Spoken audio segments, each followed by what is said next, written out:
Next question ये है कि अस्सलाम वालेकुम वालेकुम सलाम। मेरी कज़न ने खुला लेनी है क्योंकि उसका शोर उसे तलाक नहीं दे रहा, लेकिन टार्चर और परेशान बराबर कर रहा है।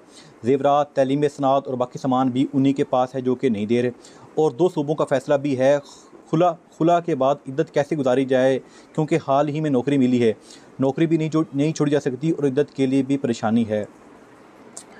देखें, यहाँ पर इद्दत का मामला है, it is all about to know इधर शी इज़ प्रेगनेंट और नॉट। इसके अलावा और कोई भी नहीं है। ये ज़रूरी नहीं है कि वो 3 माह जो है वो अपने घर के अंदर ही रहे। तो बल्कि टेक्नोलॉजी का दौर आ चुका है, फर्स्ट वीक पता लग जाएगा कि वो उम्मीद से है या नहीं है। तो इसमें कोई उसकी जॉब का मसला नहीं है। और दूसरा ये है कि अगर उसको शोर परेशान कर रहा है तो ये उसका आई थिंक एक अंदरूनी मामला है। जहाँ तक बात खुला लेने की है तो खुला का प्रोसीजर डिफरेंट है। आप उसके ख़िलाफ़ कोर्ट में जाएंगी और कोर्ट के तहत आप उससे ले सकती हैं। टॉर्चर करता है, ये है, वो है, ये आपको देखना होगा कि आप सर्वाइव कर सकती हैं कि नहीं कर सकती हैं, आप किस स्टेज पे हैं। अगर आपको लगता है कि you can survive without him तो फिर आप स्टेप उठाएं। अगर आपको लगता है कि नहीं, इतनी बात नहीं है जितना मैं समझ रही हूँ, मुझे थोड़ा सा इसमें सब्र और तहम्मुल का मुज़ाहरा करना चाहिए, then it up to you.